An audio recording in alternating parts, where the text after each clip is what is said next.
वरुण ने मेरा proposal reject किया था। उसने बोला नो नो मुझे लड़कियां पसंद नहीं है मुझे, और वो भाग के चला गया फिर।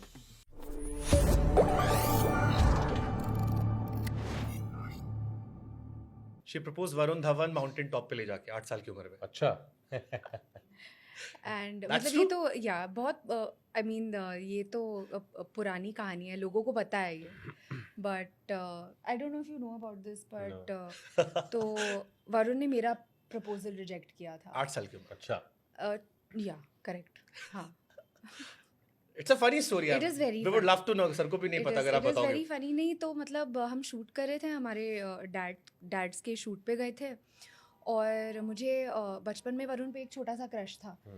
तो हम एक माउंटेन टॉप पे गए, वहाँ पे पहाड़ के ऊपर गए और खेलते खेलते गए, और मैंने बोला कि मैं एक बात बोलूँगी वरुण आपसे, और आपको उसको मैं उल्टा बोलूँगी तो आप उसका मीनिंग समझ जाना। तो मैंने बोला यू लव आई।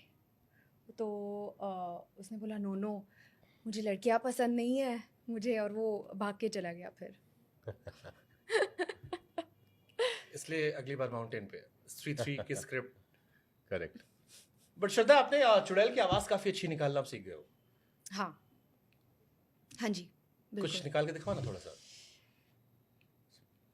आप डर जाओगे, मतलब आपको नींद नहीं आएगी, आप ये रिस्क लोगे? पक्का लूंगा मैं।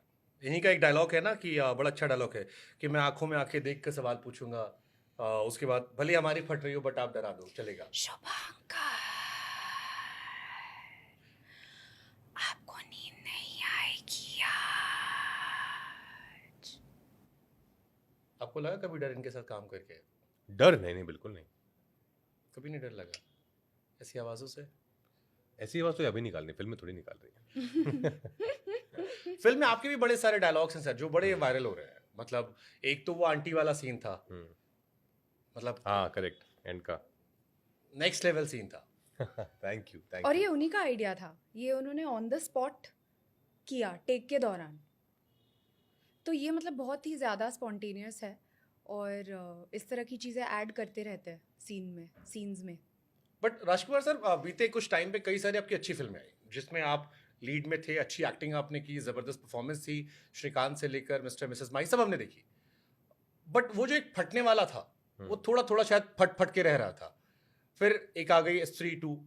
कई लोगों के मन में सवाल आता होगा कि यार रिमिक्स क्या एक फॉर्मूला होता है, पिछला वाला नाम होता है, उसके नाम से उठ जाओ। सो ये थॉट आपके मन में नहीं आया कभी कि यार थोड़ा बहुत, क्योंकि कहीं ना कहीं ये भी आता है कि यार आप लास्ट वाली अक्सर बॉलीवुड में लोग ड्रैग करते, दोषी सेट की बिल्कुल अलग कहानी, हमने ट्रेलर भी देखा जो बिल्कुल अलग है, बट स्टिल। नहीं, क्यों नहीं, एक फिल्म को जितना प्यार मिला है, और हमने पार्ट 1 में ये कहा था कि हमने ओपन एंडिंग छोड़ी थी कि इसका पार्ट 2 आ सकता है, और जिस तरीके से 6 साल लगे अच्छी कहानी ढूंढने में, लिखने में, और उस दौरान एक हॉरर कॉमेडी यूनिवर्स का भी बिल्डअप हो रहा था, तो आई थिंक क्यों नहीं, उसमें कोई बुराई नहीं। अगर एक पहला पार्ट को इतना प्यार मिला तो उसका दूसरा पार्ट बनाना बहुत ही लाजमी सी बात है। तो स्त्री 2 में क्या है ऐसा, अगर आपको एक फैक्टर बताना हो कि स्त्री 2 इस वजह से देख लो? आई थिंक बिकॉज स्त्री 1 को इतना प्यार मिला है तो स्त्री 2 में डेफिनेटली हमने कोशिश की है कि जो कॉमेडी है वो बेटर हो, फन ज़्यादा हो, थ्रेट बड़ा हो, फिल्म का स्केल बड़ा हो, ताकि लोग जब एक्सपीरियंस करें थिएटर में तो एक एक्सपीरियंस उनको याद रहे कि ये कुछ देखा हमने नया और बड़ा। तो डेफिनेटली ये सब चीज़ का हमने ध्यान रखा है। अभी डेविड धवन साहब का मैं एक इंटरव्यू देख रहा था, एंड ही सेड कि अब लोग डरते हैं, वो OTT पे रिलीज कर लेते हैं। अगर असली हिम्मत है, एक्टर हो, तो कलेजा जो है वो बॉक्स ऑफिस पर देखता है, क्योंकि वहां टिकट की खिड़की पता लग जाता है कि इसमें कितना दम है। OTT के सहारे आप बच जाते हो। डू यू बिलीव कि OTT ने थोड़ी सी लाइफ इजी कर दी है? नहीं, आई थिंक OTT पे ज़रूरी नहीं कि हर फिल्म चले। OTT की भी एक बहुत बड़ी ऑडियंस है world wide. It's a very powerful strong parallel industry, and I'm very thankful that it's there because it's generating so much of employment for so many technicians and actors and directors. I think कुछ films हैं जो OTT original बनाता है और वो उस screen के लिए करेक्ट होती हैं, जो उस पर बहुत चलती भी हैं। पर ऐसा नहीं है कि जस्ट बिकॉज आपकी फिल्म किसी एक प्लेटफॉर्म पे है तो वो चलेगी ही, ऐसा कोई ज़रूरी नहीं है। बट श्रद्धा, OTT ने क्या बॉक्स ऑफिस की मुश्किलें बढ़ा दी है? क्योंकि कोविड के बाद क्या हुआ कि हम सब ने बहुत सारी फिल्में देख ली, और अब कोई फिल्म थोड़ी 19-20 होती है तो उसको लेके तुरंत सोशल मीडिया पे लिख दिया जाता है, और माउथ पब्लिसिटी ऑब्वियसली बहुत मैटर करती है। या अच्छी फिल्में देखने का मैं शौक हो गया, अभी भी जो अच्छी फिल्में आती हैं हम जाते हैं टिकट पैसा खर्च करके टाइम देके, अदरवाइज लोग बचते हैं कि यार ठीक है देखा मजा नहीं आया। तो क्या कोविड के बाद ओटीटी ने बॉक्स ऑफिस खिड़की की थोड़ी टेंशन बढ़ाई है कि यार क्वालिटी दोगे तभी लोग जाएंगे, अगर थोड़ा भी समझौता किया तो अब पब्लिक बेवकूफ नहीं है?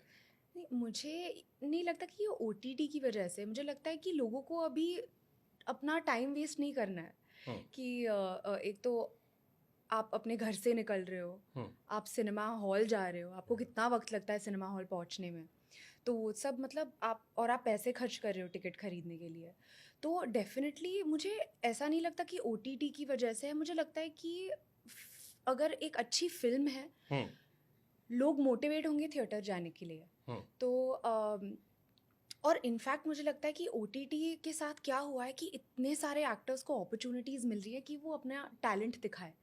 तो इनफैक्ट मैं पॉजिटिवली भी देखती हूँ इसको, एंड मैं ऐसा भी मानती हूँ कि यार अगर कोई आपकी फिल्म नहीं देख रहे हैं ना तो आपको समझ जाना चाहिए कि आपको और मेहनत करनी चाहिए और आपको एक अच्छी फिल्म बनानी चाहिए। वैसा सिंपल थॉट है। एक सवाल मेरे मन में भी आया और बहुत सारे फैंस ने मुझसे कहा कि श्रद्धा की बड़ी अच्छी फिल्म आई है। श्रद्धा ने रॉक ऑन की है, स्त्री की, ओके जानू, हाफ गर्लफ्रेंड, हसीना पार कर, एक विलन, और तू झूठी में मक्कार, सब में क्लास एक्टिंग है, सबको मजा आ रहा था। Everyone loves Shraddha Kapoor, social media पर फॉलोअर्स बहुत ज्यादा है, इंस्टाग्राम तो श्रद्धाग्राम बन चुका है। बट उनके मन में सवाल था फिर शाहरुख, सलमान, आमिर, ये वाली लिस्ट होती है, हमने कभी श्रद्धा को क्यों नहीं देखा? और ये मुझे भी पहली बार रियलाइज हुआ जब कल मुझसे लोगों ने क्वेश्चंस भेजे मुझे, एंड दे सेड कि हमने श्रद्धा कपूर को कभी क्यों नहीं देखा, शाहरुख, सलमान, आमिर, अजय देवगन, अक्षय कुमार, इन लोगों के साथ। पता है क्योंकि मतलब एज एक्टर्स आप ऐसे नहीं चूज़ करते कि अच्छा मुझे इसके साथ काम करना है, आप चूज़ करते हो कि आपको कौन सी फिल्म का हिस्सा बनना है, और आपको एज एन एक्टर कौन से किरदार सेटिस्फाई करेंगे। तो ऐसी कोई अपॉर्चुनिटीज़ नहीं मिली है मुझे उनके साथ काम करने के लिए।